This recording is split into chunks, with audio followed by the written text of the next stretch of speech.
Our mission, liquidate Quelaag. But at level 1, entering the swamp without proper infrastructure is a project failure waiting to happen. However, progress is the straight line. To move forward with this run, we must first look back to where it all began, the Undead Asylum. We will be hunting upgrade material, take revenge, and secure mid-game assets. This is the Get-Go Dad, and audit number 3 starts now. Before we are heading down into the depth, we need to buy a purging stone. So Oswald of Kareem is our merchant of choice, because having half of the health and not being able to use a purging stone at SL1 is really not the way to go. There's a long list of things we want to accomplish during this episode, starting with the rusted iron ring so we can jump through the swamp after we've been through Blighttown. We will get the access to the painted world of Ariamis and a good amount of upgrade material and some amazing shields. Before we really start the first fighting series, we are gonna upgrade another reinforced club. So buy some Titanite shards and upgrade another reinforced club to +5. And buy a smithing box so we can upgrade our weapons at any bonfire in the near future. We will later see why this is important. With our +5 reinforced club, we are now tackling the first mini-boss, you can say, so the Titanite demon, which is definitely not an easy opponent to tackle. You can see he has these long-range swiping attacks, while his tail can do damage, and he has jumping attacks, so it's quite a versatile attack pattern. And the key here is to really stay close to him, not afar, because otherwise you don't stand a chance. And he's doing a ton of damage, so you need to heal on a very frequent basis. The lightning attacks which are coming off frequently are not the big problem, but these jumping attacks are quite hard to evade because the camera doesn't let you see his right attack move at the right point in time. So therefore it's a back and forth trying to stay close to him, and once he has caught you off guard, he's stunning you, and then it's sometimes over quicker than you can think of. So I thought this would be a quick fight, but no, the Titanite demon is a real heavy hitter. And sometimes you're also lucky when you stay very close to him. He just the hitbox just doesn't work properly, and you don't get hit by the attack. But sometimes it also goes very quickly, and death is closer than you can think of. So after this first round, I tried and tried again, but yeah, the Titanite demon really hit me much harder than expected. And in the fourth attempt here, I was looking quite optimistic at killing him, and then he was jumping up those columns, and while evading him, his super long ranged attack just kicked me into the nuts again. And you can see some further compilations. I'm not hiding any death here, so it took me more tries, and I think it was almost more deaths than in the run so far. So it's really not an easy one, and I tried to find the perfect tactic against him, and the best thing is really to stay super close on his left side and continue to beat him, and if you're lucky you're stunning him also, as you could see here briefly, and just continue to hit him when you have stamina. And you can also just strafe away if you continue to work counterclockwise. And eventually I got a kill, and I was quite happy about this one. So yeah, having some upgrade material, retrieving some souls, and off we go into Darkroot Garden.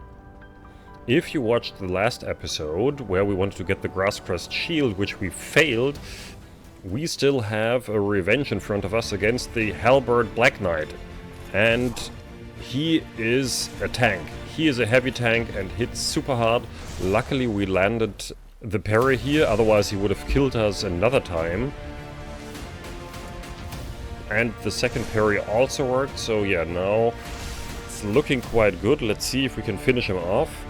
But his attacks are quite hard, and I think the Halberd is much harder to predict than the Sword Black Knights.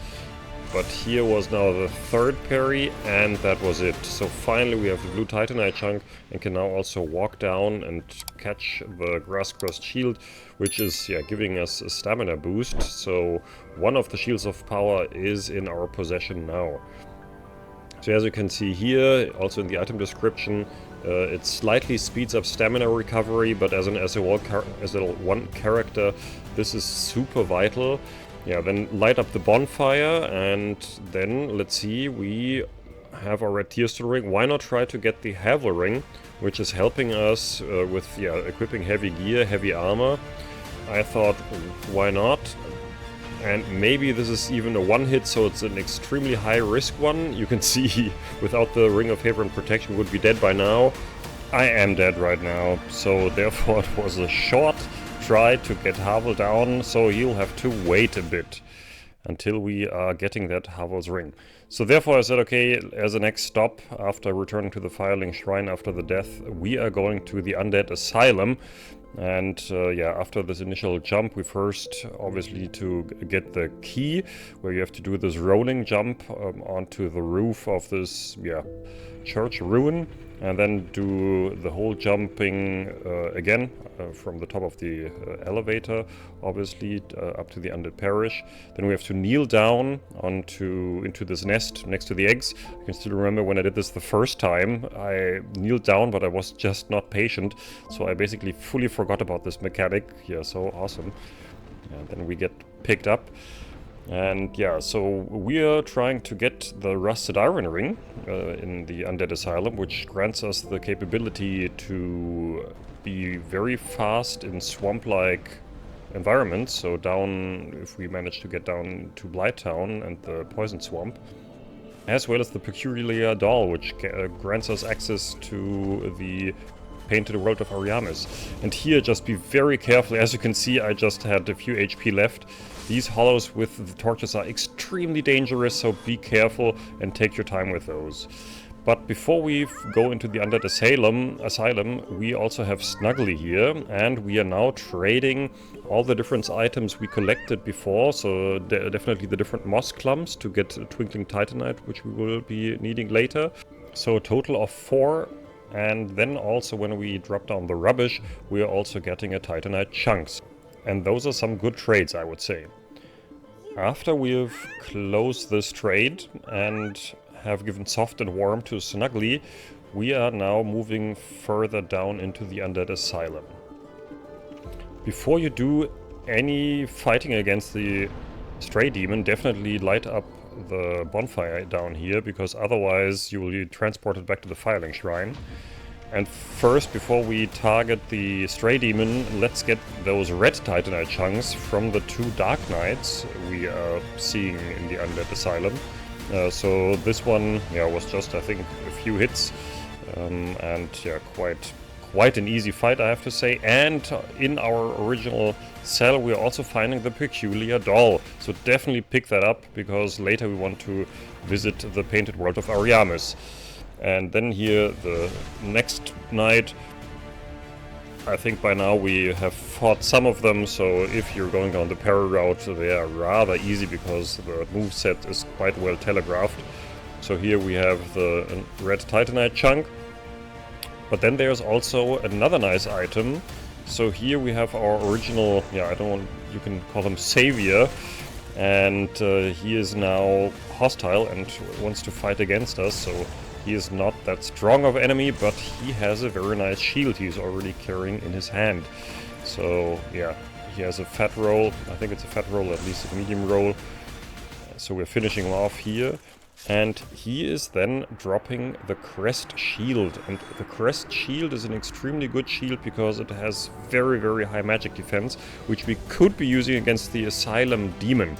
So here an honor to him, because he originally saved us and dropped the corpse with a key. And up there we can see the important ring we need. So I was running up here and thought probably there's not a second ball coming down, but no, the ball is still rolling down, so I got crushed. I love that. So here's the ring, the Rusted Iron Ring, so that is also checked off on our list. We have achieved almost everything we wanted, so except of the Havel's ring, we executed everything. So now we are up fighting the 5250 HP super boss. But for the first time I have now done a dedicated episode only for this boss fight.